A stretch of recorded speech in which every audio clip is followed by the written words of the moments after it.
zadu imanam ma'a imanihim. Asyhadu an la ilaha illallah wahdahu la syarikalah wa asyhadu anna Muhammadan abduhu wa rasuluh. Allahumma fasholli wa sallim ala hazan nabil karim wa ala alihi wa sahbihi ajmain. Qala Allah ta'ala fil Qur'anil Karim, a'udzubillahi minasyaitonir rajim. Innamal mu'minuna allazina iza dzukirallahu wajilat qulubuhum wa iza tuliyat 'alaihim ayatuhu zadatuhum imana wa 'ala rabbihim yatawakkalun. Shadaqallahul azim. Jamaah subuh Masjid Rukis rahimakumullah, puji syukur kita panjatkan kehadirat Allah Subhanahu wa ta'ala dengan ucapan Alhamdulillahi Rabbil Alamin. Salam dan selawat untuk Rasulullah dengan ucapan Allahumma sholli ala Muhammad wa ala ali Muhammad. Iman yang ada di dalam hati kita masing-masing ini perlu kita selidiki dan kita curigai. Apakah dia masih sesuai dengan ajaran Allah dan Rasul-Nya? Inilah yang akan saya bahas pada kesempatan pagi subuh ini. Mudah-mudahan setelah matahari menampakkan cahayanya, berakhirlah pertemuan kita di pagi hari yang sangat berbahagia ini. Di dalam Al-Quran surat Al-Anfal ayat 2, di situ Allah memberikan kriteria-kriteria siapa sebenarnya hamba-hambanya ini yang benar-benar beriman. Nanti setelah kita baca, kita artikan, kita renungkan, masing-masing kita bisa mengukur iman kita apakah masih sesuai dengan Al-Quran ataupun tidak. A'udzubillahi minasyaitonir rajim. Innamal mu'minuna allazina iza dzukirallahu wajilat qulubuhum wa iza tuliyat 'alaihim ayatuhu zadatuhum imana wa 'ala rabbihim yatawakkalun. Allazina yuqimuna sholata wa mimma razaqnahum yunfikun ulaika humul mu'minuna haqqan lahum darajatun inda rabbihim wa ulaika humul muflihun. Kata Allah dalam firman-Nya ini, sesungguhnya orang-orang yang benar-benar beriman itu, yang pertama, apabila disebut asma Allah, maka dakdikduk hatinya, wajilat qulubuh. Mengapa demikian? Karena orang beriman dengan Allah itu ada channel, ada kontak, ada hubungan. Sebagaimana kita punya anak di Jakarta, kita nonton TV, ada berita, nama anak kita disebut oleh penyiar TV itu pas betul. Tentu kita yang punya anak gelisah, dakdikduk hati kita. Apa gerangan yang terjadi dengan anakku itu? Apa dia ditabrak mobil? Apa dia terlibat narkoba? Atau dia terlibat tawuran? Orang yang tidak punya anak di Jakarta mendengar berita ini ya biasa-biasa saja. Biasa-biasa saja. Demikian pula orang beriman terhadap Allah Subhanahu wa ta'ala. Disebut asma Allah wajilat qulubuhum, dakdikduk hatinya tadi, tergetar hatinya. Mengapa tergetar? Itu tadi, yang pertama dia punya hubungan pada Allah. Kemudian tergetarnya itu ada dua. Yang pertama dia takut kalau perintah Allah belum dilaksanakan. Yang kedua dia takut kalau larangan Allah masih dilanggar. Orang yang tidak beriman tidak ada rasa takut meninggalkan perintah Allah, meninggalkan melanggar larangan Allah, tidak ada rasa takut. Bagi orang yang beriman, takut dia kalau melanggar larangan Allah, takut dia kalau belum melaksanakan perintah-perintah Allah. Yang kedua, kata Allah, apabila disebut ayat-ayatnya, bertambah-tambahlah iman orang yang beriman itu. Ayat ini kalau diartikan secara letterlek, tanda-tanda.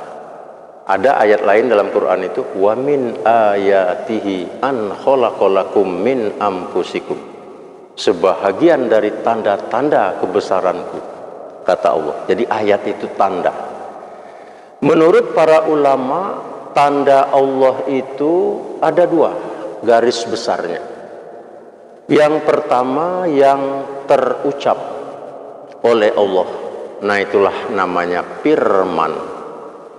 Yang kedua yang terbuat oleh Allah, inilah yang namanya alam semesta. Jadi firman Allah ini, Al-Quran, kitab suci kita ini, itu ayat Allah, tanda-tanda kebesaran Allah. Makanya kita membaca Quran itu tidak cukup sebatas bacaan. Kita diperintahkan untuk mengetahui artinya. Tidak bisa bahasa Arab, sekarang sudah banyak terjemah Al-Quran itu. Tidak cukup hanya artinya, ada lagi tafsirnya. Kalau arti itu memindahkan bahasa, dari bahasa Al-Quran ke bahasa kita. Kemudian kalau tafsir, nah itu lebih luas lagi. Apa kandungan, apa makna, apa maksud, apa tujuan ayat Al-Quran itu. Kemudian tidak habis batas situ, ada lagi asbabun nuzul, sebab-sebab ayat itu diturunkan. Jadi maka ada istilahnya tadabbur Al-Quran. Nah, jadi tadabbur itu di samping membaca, mengartikan, mentafsirkan, menghayati, dan pada gilirannya kita praktekkan dalam kehidupan kita sehari-hari. Itu hebatnya, itu keistimewaannya Al-Quran, kitab suci kita ini. Makanya ada MTQ, tidak cukup sebatas lomba-lomba saja. Kalau sekedar lomba-lomba saja, apa bedanya dengan lomba lagu dangdut misalnya? Tapi lomba MTQ itu bukan main. Ditambah lagi ada lomba tafsirnya, ya, ada lagi lomba hadis dan sebagainya. Itu yang pertama, ayat Allah yang terucap namanya firman. Kemudian ayat Allah yang terbuat, nah inilah namanya alam semesta. Di ayat lain Allah menegaskan, a'udzubillahi minasyaitonirrajim, inna fi khalqis samawati wal ard wahtilafil laili wan nahari la ayatil liulil albab. Sungguh pada penciptaan langit dan bumi, pergantian siang dan malam adalah tanda-tanda adanya Allah bagi orang yang berpikir. Nah, ayat ini kalau kita baca, kemudian tahu artinya, kemudian tahu maknanya, sungguh luar biasa. Kata Allah, sungguh pada penciptaan langit dan bumi. Langit itu kalau kita lihat pada malam hari, bintang-bintang berkelipan.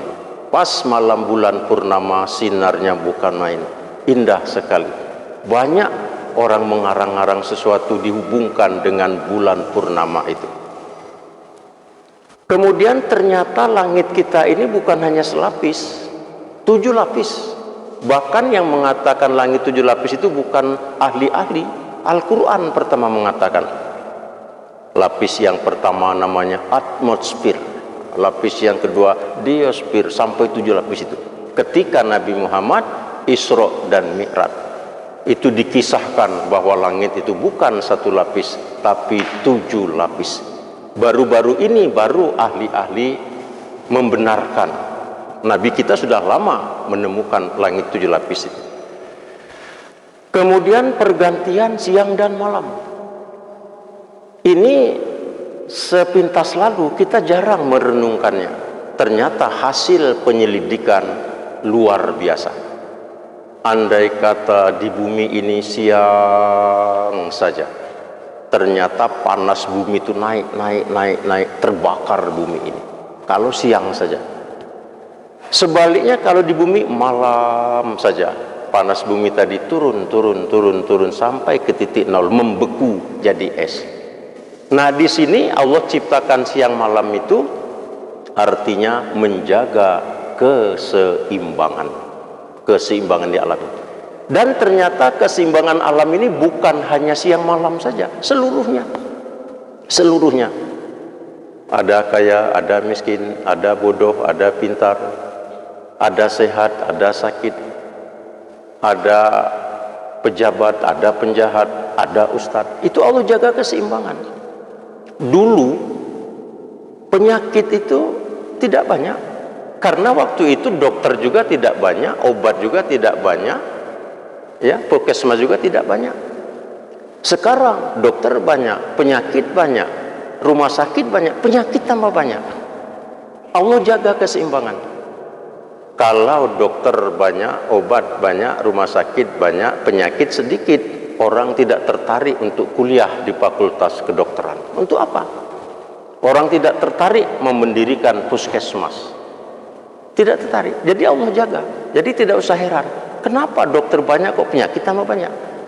Kenapa obat banyak, penyakit tambah banyak? Itulah Allah menjaga keseimbangan. Dulu polisi sedikit, penjahat juga sedikit. Sekarang polisi banyak, penjahat tambah banyak, ada KPK lagi. Kalau polisi banyak, penjahat sedikit, ya polisi nganggur, makan tidur saja. Jadi Allah jaga keseimbangan di alam ini sampai datangnya hari kiamat nanti. Nah, jadi orang beriman ini kalau dibacakan ayat-ayat Allah atas mereka, zadadhum imana, bertambah-tambah imannya. Makanya orang beriman itu kalau melihat ayat Allah yang luar biasa, apa yang diucapkannya? Subhanallah, Maha Suci Allah. Kita di pinggir pantai melihat laut yang luas, ombak bergulung-gulung. Subhanallah.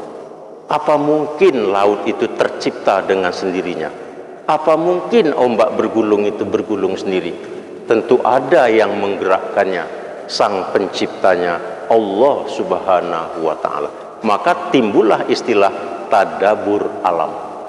Kalau tadi tadabur Al-Quran, kalau ini namanya tadabur alam. Makanya orang beriman itu melihat alam ini sungguh luar biasa. Bukan sekedar rekreasi saja, bukan. Tapi dilihat, direnungkan. Nah, pada akhirnya bertambah imannya. Bertambah iman orang yang beriman tadi. Oleh sebab itu makanya untuk memanggil orang sholat itu dalam Islam bukan dengan beduk, bukan dengan lonceng, bukan dengan serine. Kalau serine mungkin ini ambulan lewat membawa jenazah, mungkin ini ada pejabat lewat yang dikawal oleh Satpol PP. Jadi itu serine itu maknanya macam-macam. Kalau beduk itu sejarahnya bukan dari Islam, tapi di Jawa berkolaborasi antara beduk dengan azan. Nah, di dalam kata-kata azan itu luar biasa. Yang pertama Allahu Akbar, Allah Maha Besar. Kemudian asyhadu alla ilaha illallah. Kita ulangi kembali syahadat kita. Asyhadu anna Muhammadar Rasulullah. Syahadatain itu. Hayya 'alas shalah, mari sholat. Itu kan panggilan. Hayya 'alal falah, mari mencari kemenangan. Ditutup dengan Allahu Akbar, la ilaha illallah. Luar biasa. Nah, azan ini pertama Rasulullah memerintahkan Bilal bin Rabah, seorang sahabat ya baru masuk Islam, suaranya bagus, cuma wajahnya, kulitnya hitam, dari Afrika. Itu yang pertama azan itu, namanya Bilal. Setelah dia azan, sahabat tadi bertanya dengan Rasul. Pertanyaannya ini agak menyindir, menyinggung. Hei Rasul, apa tidak ada orang lain? Nah, ini kalimat ini mengundang pertanyaan, mengundang ejekan. Rasul diam saja, tidak merespon kata-kata sahabat tadi. Siapa yang merespon? Allah. Turunlah firman-Nya dalam surat Al-Hujurat ayat 13. Ya ayuhan nas, inna khalaqnakum min zakari wa unsa wa ja'alnakum su'uba wa qabaila li ta'arafu. Inna akramakum indallahi atqakum. Wahai manusia, kata Allah, aku telah menciptakan kamu dari jenis laki-laki wanita, menjadikan kamu bersuku-suku, berbangsa-bangsa, gunanya untuk berkenalan.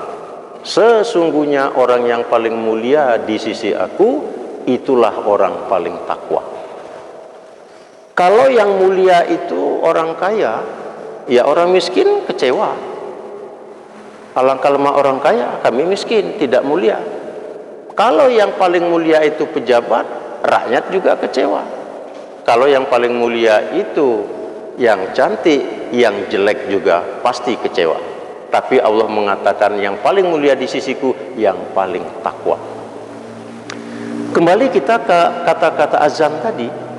Jadi kalau masuk waktu sholat, Islam tidak membunyikan sirine, tidak memukul beduk, tidak memukul lonceng, tapi diperintahkan Bilal azan. Sekarang nama Bilal itu tertulis di masjid-masjid, Imam Hatib Bilal Garim. Padahal Bilal itu nama orang, tapi tidak masalah. Kalau yang benar muazin, arti muazin itu orang yang azan. Allahu Akbar, Allahu Akbar. Tapi sudah biasa di masjid itu. Siapa Bilal sini kita? Imam Hatib Bilal Garim. Pada Bilal itu nama orang. Jadi yang pertama itu diabadikan. Ini hukum sosial masyarakat. Contoh ini, Pak, ada aqua Pak, kita kasih kita rumah sih diambilnya. Tapi kalau orang cerdas, ini kita bukan aqua. Karena aqua yang pertama keluar, seluruhnya itu aqua semua. Mereknya beda-beda. Ya maaf, bukan saya meminum. Tanyalah di warung, ada aqua Pak. Kalau orang itu maaf, orang itu kurang jeli, kasih kita mas ambilnya. Sampai di rumah tadi, ya bukan aqua ini katanya, kita Begitulah sejarah Bilal itu. Bilal itu nama orang. Pertama azan itu Bilal, nama orang Bilal bin Rabah. Akhirnya di akhir zaman nama dia diabadikan di masjid. Imam Hatib Bilal Garim. Imam memimpin sholat, Garim tukang bersihkan masjid, Bilal tukang azan. Tapi sudah banyak yang berubah, bukan lagi Bilal, muazin, orang yang mengumandangkan azan itu. Jadi bagi orang yang imannya masih benar, masih lurus, masih murni, Allahu Akbar, Allahu Akbar, gemetar dia. Begitu rapat, tak rapat kita skor, kita sholat. Belum tentu nanti sesudah rapat ajal sampai. Kalau ajal sampai kita sedang rapat, DPR meninggal dunia ketika sedang rapat. Si anu meninggal dunia ketika selesai sholat. Mana nilainya paling tinggi?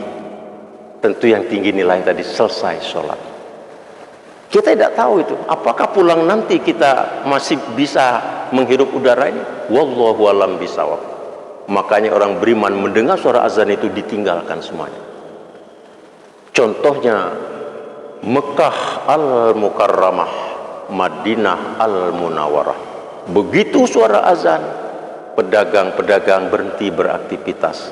Mobil di jalan-jalan tadi sepi, sunyi, semuanya berduyun-duyun ke masjid. Kita di sini maaf, jam 3 malam yang ramai itu pekan. Tukang ojek, entah istri orang mungkin digoncengnya, maaf. Mata bertemu mata, lidah ikut bicara, senggol-senggolan, akhirnya terjadilah, maaf tak perlu saya teruskan. Nah, dengan adanya suara azan orang ke masjid Mekah Madinah, apa beda dengan Indonesia? Di Mekah Madinah itu korma. Indonesia durian, pisang, jambu, keliki, banyak.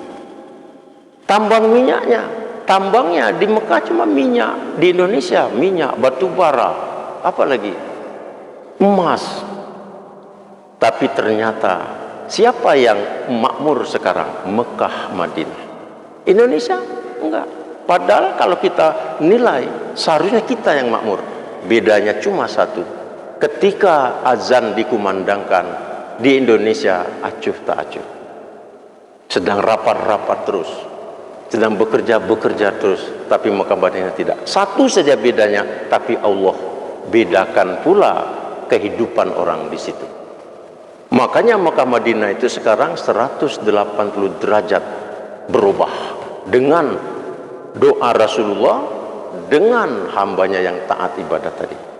Berubah 100%. Bahkan haji pun sekarang orang Indonesia kecewa. 2 tahun berturut-turut karena corona ini belum bisa menerima jamaah haji kita. Indonesia ini Pak Bu dulu terkenal baldatun taibatun warrabun gapur, toto tentrem kartora harjo, tongkat kayu batu jadi tanaman, itu semua tinggal kenangan. Sekarang Indonesia ini negara 1000 bencana, bencana alam, bencana narkoba, bencana sudah macam-macam bencana. Nah, matahari pun telah menampakkan sinarnya, walaupun ceramah belum selesai, tapi masih banyak kesempatan yang Allah berikan. Mudah-mudahan Allah memberikan umur kita panjang, kesehatan kita yang baik. Suatu saat kita akan bertemu kembali dalam acara subuh yang sungguh luar biasa seperti pada pagi hari ini. Wabillahi taufik wal hidayah, nasrum minallah. Wassalamualaikum warahmatullahi wabarakatuh. Mm-hmm.